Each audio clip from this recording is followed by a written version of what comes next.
What's going on, you guys? Petplatypus here, and it's time to talk about 7 Deadly Sins, Chapter 139.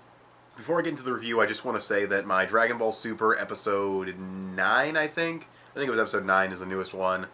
That review will be coming out tomorrow. I just didn't have time to get it done the day the episode came out, and I wanted to make sure 7 Deadly Sins came out the same day.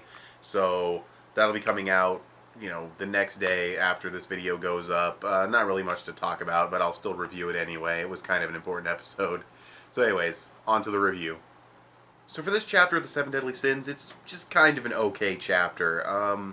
It leads to things that could be really, really good, but for this chapter itself, it's just kind of okay. We get basically Bon and Jericho just going around doing their side of the story. We get a flashback of the Fairy King Forest, and okay, maybe I'm forgetting something, or maybe I'm wrong, but if Bon can just like heal people with his blood like he did with King, then would that make Elizabeth's ability, like, because we don't know the full extent of her healing abilities that she has, but they're clearly extremely powerful, but I don't know, it's just kind of like Bon can just drip some blood on you and you're healed. I don't know how much it takes. Maybe he can only do it to fairies and fairy-related things, because he was keeping the fountain alive and everything, so yeah, maybe I missed something there. I could totally be wrong, but...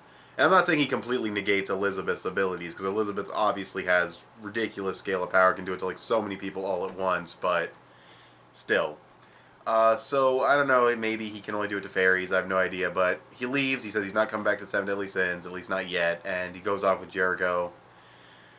And then they wake up in a bar, well, he wakes up in a bar, and it's really just them, like, getting in a hotel. We don't really learn anything about this whole bringing people back to life thing. He meets this werefox who is, like, he gives, like, a little mini backstory, and I don't know, it could be going down the whole, a certain type of people that are different that get discriminated against, and we've seen this time and time again in other anime and manga, in American, things, movies, TV, whatever. One Piece has handled this kind of thing very well, so I mean, it could be interesting, but if we're going to go down the whole discriminated other species thing, hopefully it's handled well or somewhat differently, because we have seen it time and time again. But still, it could be handled well, like I said. And the design on him looked pretty good, I liked it. So yeah, they're in that town that he was talking about, and yeah, there's just thugs everywhere beating the shit out of people, and he's like, yeah, whatever, it's how they say hello. And it's where he grew up, and we start to get a little bit of a flashback for him. We see him as a kid, and he meets this guy, and that's pretty much it. He steals to survive, steals food and stuff, gets thrown in jail, meets this guy. Guy says, I'm gonna break out, you can come with me. So I'm interested to see Bon's backstory. It could be really, really good.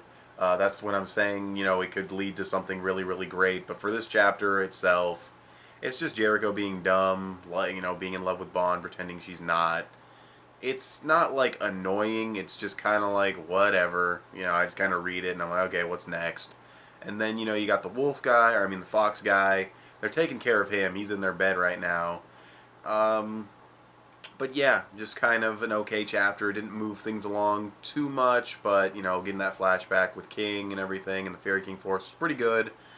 And, leading into his backstory is good as well. So I guess you could say it's like a setup chapter for the backstory, and it's pretty well executed for the most part. Let's see, the artwork's good. Didn't have any problem following it. It was paced pretty well, and as far as story progression goes, again, it's a setup chapter, so you can't expect too much story progression.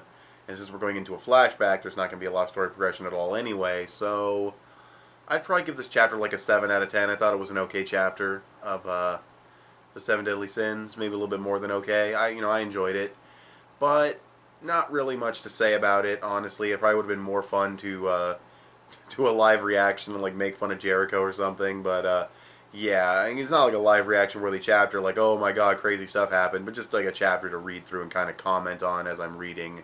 Probably would have been kind of fun, because there's really not much to say in terms of a review. I could theorize about his backstory and stuff, but I'm not going to really do that.